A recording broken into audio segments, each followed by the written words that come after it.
Right now, a woman whose husband was shot and killed by APD is now filing suit. That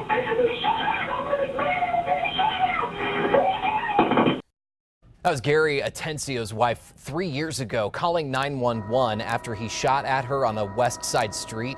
Atencio then led police on a chase that ended when he jumped out and ran into a field west of Albuquerque, refusing to surrender. That's when APD officer Russ Carter shot him in the back, killing him. An attorney, I should say, for the Atencio family says he was holding a gun to his own head and was not a danger to anyone else.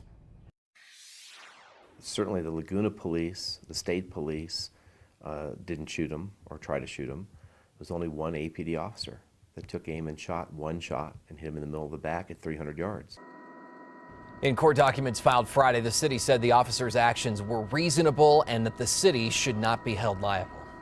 Some people are calling for body cameras to be on Bernalillo County deputies after a shooting on Sunday. The victim's girlfriend says her boyfriend Billy Grimm's car broke down. Somebody called it suspicious, or called it in as suspicious, and deputies say when they got there, Grimm wasn't cooperating and was holding a gun. Attorneys and civil rights advocates that we spoke with say video could clear up what happened. BCSO says it's worried about the cost of the cameras, but isn't completely against an idea like that. 3 minutes past the hour right now. You know, police brutality is a hot topic right now. You've seen the protests about high-profile cases like Eric Garner, Freddie Gray, James Boyd here in Albuquerque. In each case, there's video being shot, and no longer are prosecutors relying solely on the officer's side of the story. That's right, Adam, and we actually talked with an expert about what role these videos are now playing in the cases. The answer might surprise you. Riots in Baltimore over the death of Freddie Gray, demonstrations in New York for Eric Garner, and in Albuquerque, protesters demanding accountability for the shooting death of James Boyd. Many say we're in crisis, and while it may seem that way, the video really made it much more dramatic. UNM sociology professor Maria Velez says the public's perception that more people are dying at the hands of officers is just that, a perception. But whether or not there's more, and in fact, most criminologists think that the use of like actual police killings of civilians is at its lowest that it's ever been. But there's no doubt there is an increase in video showing alleged police brutality from Officer lapel and helmet cameras, dash cam video, and cell phone video shot by bystanders. Prosecutors are now using videos like these when considering charges against officers, including DA Carrie Brandenburg, who charged 2 APD officers with murder. Velez says the videos could have an impact on the public. What does this mean for the public's view of the police, right? Some have argued there's a crisis. And the videos could have an impact on officers. The little bit that we do know, it does seem to make a difference in terms of hampering the likelihood that the police will use excessive force.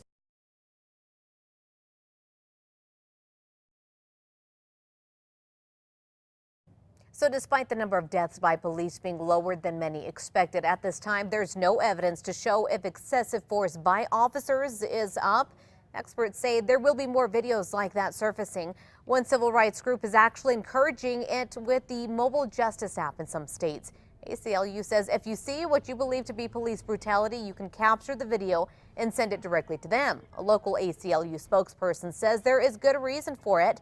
But we asked, what if the witness does not record the entire encounter? Could the new app lead to unnecessary investigations on police? That part of the story in our next half hour. It's 5:06 and new and improved. The city is set to roll out designs for the bus rapid transit proposal through the University Heights neighborhood. Yeah, these are modified designs based on feedback from area residents. Now people who live, work, and play in the area will have another chance to see how they like the altered designs. News 13's Catherine Mazzone is at Central and Harvard with all the details. Good morning, Catherine. Good morning, Crystal. Now the bus rapid transit system is set to run right here through the center of Central, all the way from 98th to Tramway. Now take a look at this new flyer. There would be a loading station at Central, Cornell, Bryn Mawr, and University, plus signalized crosswalks at Stanford, Cornell, Yale, and Girard, with another crosswalk at University. The city says they're planning for safe signalized U-turns at spots because they intend to do away with many left turn lanes. Now, before, some residents were concerned about how the system would affect businesses along the way, since you wouldn't be able to go westbound down these streets. But the city says there will be westbound access via signalized U-turns down some of these roads. Now, the city says they showed the plans to some of the people with the University Heights Neighborhood Association, and the feedback was really positive, but some aren't so sure. I'll tell you what they had to say coming up in our next half hour. All right, thanks for that information, Catherine. Now that meeting is set for tonight at 7 o'clock at 120 Vassar. That's in Southeast Albuquerque. Time right now, 5:07. Take a live look at New York City this morning, waking up on a Tuesday morning where the NYPD officer shot in the head over the weekend has died. 25-year-old Brian Moore's family took him off life support yesterday. Police say Moore and his partner pulled up to suspect Demetrius Blackwell Saturday night, and that's when they say Blackwell opened fire into the police car, hitting Moore. Blackwell's charges will most likely be upgraded to murder soon. We turn now to this. A California man who knowingly infected his sex partners with HIV has been sentenced to 6 months in jail. His victims say Thomas Guerra is a monster who mocked them in text messages with his friends. Yesterday in court, he told the judge he let his partners know he has HIV and has nothing to be sorry about. Guerra says he would never knowingly infect someone because that's what someone did to him. But the judge did not buy it, blasting him for his lack of remorse. Caught on camera, a dramatic cliffside rescue of a rock climber during a Kansas City couple's picturesque wedding ceremony. Boy, it happened just as the couple was about to say I do in Malibu. The Los Angeles County Fire Department says a rock climber got stuck on that cliff there you see in the video.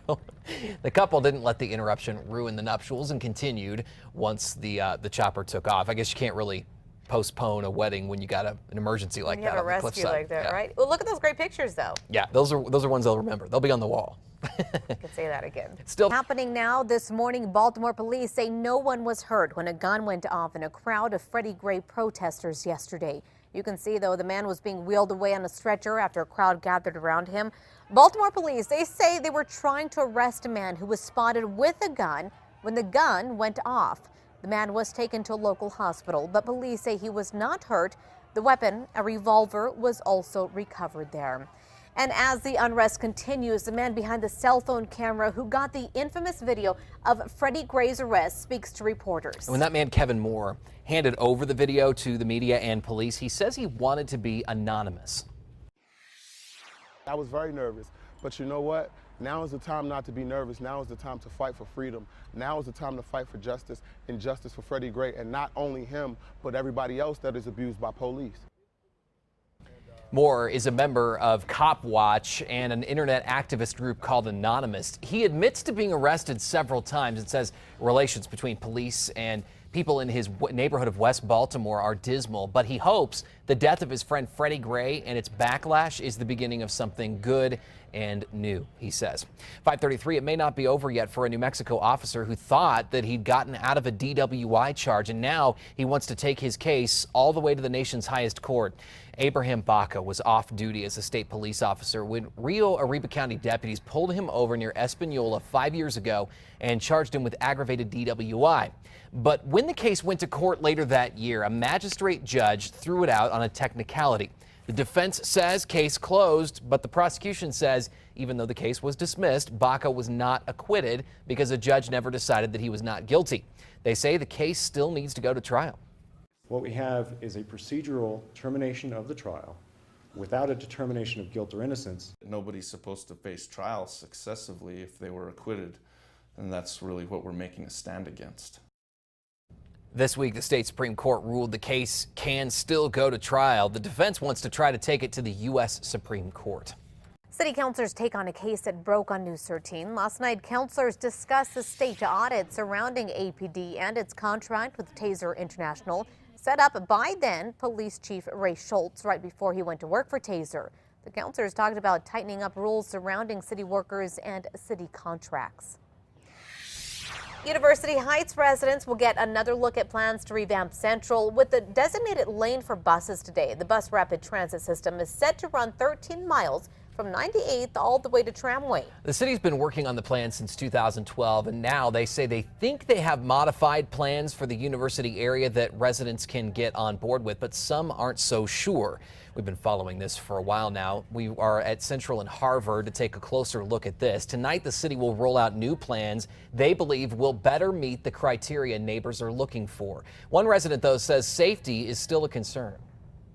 This whole area is going to be impacted by the influx of traffic. Joe Gallegos with the University Heights Neighborhood Association says he'd rather the city simply improve the existing bus system instead of transforming Central. The idea behind BRT is to speed things up for drivers, but Gallegos worries the plan will compromise pedestrian and bicyclist safety and impact business. He wants to see wider sidewalks, but says that won't happen under the current proposal. While he is pleased the city wants to keep medians in place and leave only one lane for BRT, he worries without turn lanes, businesses won't get the traffic they should. I can't see that that's going to be a beneficial thing for the huge capacity of population that's in this neighborhood to have the bus line running through the center. While Gallegos does still have concerns, the city says they got positive feedback from the neighborhood association. The meeting is set for tonight, 7 o'clock at 120 Vassar Southeast. All right, on to this. Developing this morning, federal investigators are still trying to figure out what motivated two men to open fire in Garland, Texas. It happened outside a contest to draw a cartoon depiction of the Prophet Muhammad. The suspects, identified by the FBI as Elton Simpson and Athur Sophie, were killed by law enforcement shortly after they started shooting on Sunday. One security guard was injured in the shooting. We've learned Simpson linked himself to ISIS in a tweet posted just before the attack, ending with the hashtag #TexasAttack. Turning to a look in Washington, D.C. this morning, former Arkansas Governor Mike Huckabee is expected to announce today that he's running for the Republican presidential nomination. He's joining an already crowded field. On Monday, former Hewlett-Packard CEO Carly Fiorina and retired neurosurgeon Dr. Ben Carson also announced their campaigns. New video out of Oklahoma City this morning shows a clerk taking matters into his own hands when an armed man walks into his store.